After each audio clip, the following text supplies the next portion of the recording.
Welcome back to the channel, everybody. So I've got a driver head-to-head comparison video for you today with two of the big boys in this straighter hitting category in the driver department. We've got the new Ping G425 Max driver against the new Titleist TSi2 Driver. So two more forgiving drivers in the options there. We're going to test them against each other. We've got Trackman on the floor, so we'll provide you with some numbers. We're going to look at how accurate these drivers can be, and we'll see maybe if this is a type of driver or one of the type of drivers you may go out and test yourselves.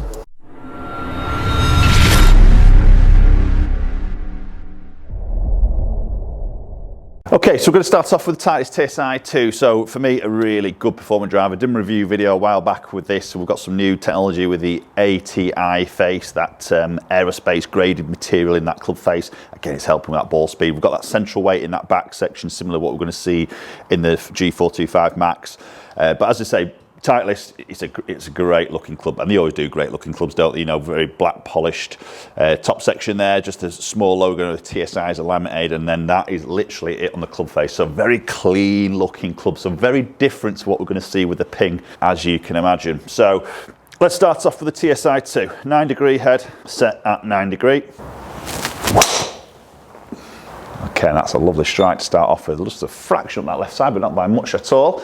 And 281 on that carry, spin at 2.4. Slightly in that toe, just pull that spin a tiny bit. Oh, that's a good solid strike there. Just a little bit of that left to right shape on there, which I don't mind, to be honest. Okay, and good carry, mid 280s there. I think what I did find with the Titleist when I did review it, the sound of this is really, really good.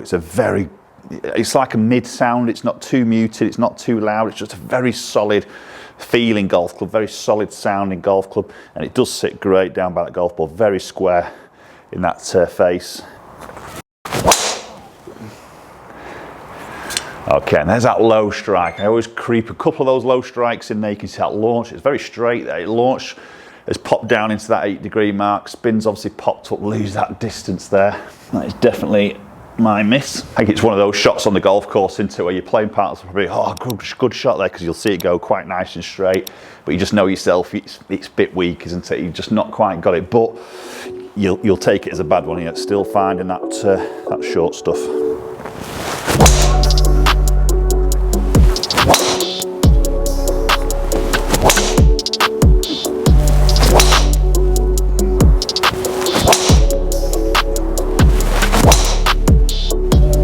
A really good strike again. Just getting those better shots there. Just slightly push down that just slightly pull down that left side. Again, good strike there. Okay, so there is 10 shots hit there with the Titleist. Little bit of those strikes just varying just slightly low. See those three that just pull up a little bit short. A couple that are just a little bit necky, the ones that peel a touch to the right. The good strikes, see that little grouping just fractionally to the left, which I don't mind. They're not a million miles away, are they? So first instinct behind that, we're going to look at numbers obviously a little bit more detail towards the end. We're going to move into the Ping G425 Max, hit 10 shots with that, and then we'll compare a few numbers. Right, so switching into the Ping. So this is the Max version. So we've got that heavy tungsten weight in that back section, increasing that MOI. We've obviously got all the technology that we've talked about in the review video, turbulators, dragonfly, everything like that in there. And it's just a very, very different look to the Titleist. So this is going to be very much of a personal thing, isn't it, for you viewers out there, you golfers, that when you come to maybe go through looking at drivers, maybe go through a scenario of a fit-in session in a studio, something similar to this, you're going to be looking at looks. And now that's something that might not be really important to you as an individual. I personally think it's an important fact. I think it's got to look right, hasn't it? It's got to look inviting to sort of hit. So between these two drivers are very, very different. Obviously, the Titleist a bit more of that classic. It's just very clean, just tiny bit of logo in for that alignment aid. And the Ping is just maybe at the other end of the scale, isn't it, in a way? And they have toned this down a little bit, so the dragonfly is now hidden. We've still got the turbulators. You'll either love them or you'll hate them. It's a personal thing. I don't mind. I think it frames the ball quite nicely, to be honest, and it's a matte black finish. So I think it looks great, to be honest. It's just very different to what we're seeing with that Titleist. Okay, so again, 9° head. Let's get underway with the Max. Okay, that's quite a nice opening shot there with the Max. First impressions there. First thing that jumps out is the sound. The Ping is pretty loud. They've always had a louder sounding golf club, but that is pretty loud compared to the Titleist. Again, that's a personal thing. Some golfers may find that louder sound is very explosive. It feels like they're really giving it a good hit, where maybe certain golfers might just think that's a bit too overpowering. Oh, that's a great hit. That's a really good strike. Great flight on that.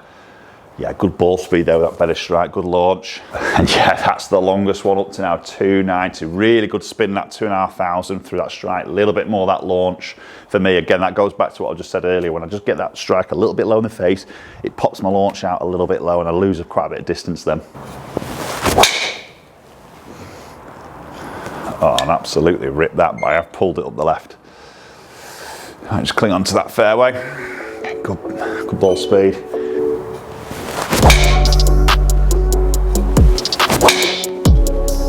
Okay, so we're halfway through those shots, 5 shots hit there, and already we are seeing a slightly tighter dispersion. Obviously we've got another 5 shots to go, so that could all go pear-shaped. But at the moment the Ping's just getting that little bit tight on that dispersion, so we'll see how it goes in the next 5 shots.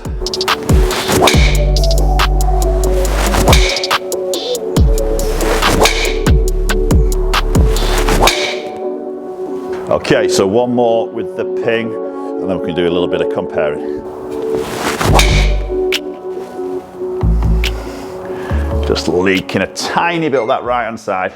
Okay, so there's 10 shots hit with the Ping, and I think we're just looking at that dispersion ring, a little bit tighter, isn't it? But we're going to go delve in a little bit deeper, look at some numbers and compare those 2 drivers. Okay, so we're going to start off with those dispersion rings as we've maybe just seen there, to be honest. And I think obviously we can see that tighter dispersion there with that yellow. Left to right, but maybe more so front to back, which is quite interesting. And obviously, you know, a lot of it is to do with strike, isn't it? And you know, clearly we can see these 3 with a Titleist. I've just missed those a little bit low in the face.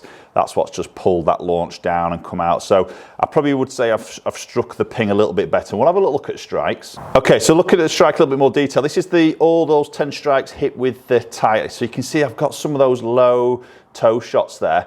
Obviously a lot in that middle section, but just varying into that low section there. And we'll switch into the Ping. You'll see a big difference of that consistency of that strike. Now, you know, I've got the same sort of weight of shaft, same flex in there. It's the same length, so there's nothing like that. But I felt a little bit more comfortable, possibly, with the Ping behind the golf ball. But ultimately, I have concentrated my strike much more in a similar sort of impact position. So then going back to our dispersion rings there, that massively increases the consistency of that ball speed as it comes off. Again, we're going to look at the numbers a little bit more, which makes sense in that front to back dispersion. And then I think when we look at that side on a bird's eye view, this is the Titleist with the white flights. You can see the differences from that high flight to these low, some of these low ones I got out there, and you can see then how that affects that carry distance. Again, it's that front to back dispersion. Then move into the Ping, and you can see much tighter in that window from the highest to the lowest. You can see then much tighter in terms of that carry distance. So that really proving there that strike is pretty important, isn't it? So then we'll look at the sort of numbers to see. Club head speed's absolutely identical in those 10 shots of hit with each. You can see ball speed just a smidge quicker there with a Ping. Probably got, again, that consistency of that strike is giving me that little bit more ball speed against the Titleist. So I'd say if they struck the Titleist in a similar position or as consistent, then you're probably going to see maybe a similar ball speed number there. But again, this is me. I would class myself as a pretty decent ball striker, you know, and I can still move that strike around that club face, can't I? So, you know, I'm not a robot testing. You know, we're going to hit exactly the same position in the club face every single time with exactly the same club head speed, with exactly the same face angle of attack, everything like that. There's always going to be variables for us as golfers. We're not robots, so we're going to have variable days, aren't we? So this is where, again, testing over multiple shots, testing it against each other is important. So we can see maybe the Titleist there, a little bit low spin, 2.6 against the 2.8 of the Ping, not much in it there, and obviously that distance is coming out a little bit more through that slightly more ball speed, slightly higher on that launch, and he's just giving me that little bit more carry there at 285 on an average. Right, okay guys, so there we go. There's the Ping up against the Titleist. I think, again, when we're talking about the best shots. You know, you don't want to be plucking out the one shot that you absolutely nailed in there and then make your buying decisions from there, because, you know, I did nail a couple with that Titleist and nailed obviously a few more with that Ping. So you've got to look at it as over multiple shots, haven't you? Because that's golf, isn't it? We're maybe hitting that driver sort of 10, 12 times on that round of golf. You know, if you're playing 3 times a week, you know, there's a number of shots jumping up a little bit more into it. So we've got to look at that consistency over multiple rounds. If we can get something that is a little bit more consistent through that strike pattern, and that can obviously be influenced a lot with the shaft weight, the shaft length, flex and everything like that. Even lie angle of the golf club can influence strike. So that, for me, as a fitter, is something we really want to sort of dial in. But then I think there's also then that personal influence, isn't it, of how the club feels. How do you react to that club, whether that's through the look, the balance, the weight of it. Clearly for me there, that Ping felt a little bit more comfortable through that more improved strike, wasn't it? In terms of, for me, judging between these two drives, obviously the numbers there, the Ping is just edging it through that consistency, that strike. I think with the look of the golf club, I think the Titleist wins. It's a great looking golf club, and I think even then with the sound and the feel, I think the Titleist does win as well.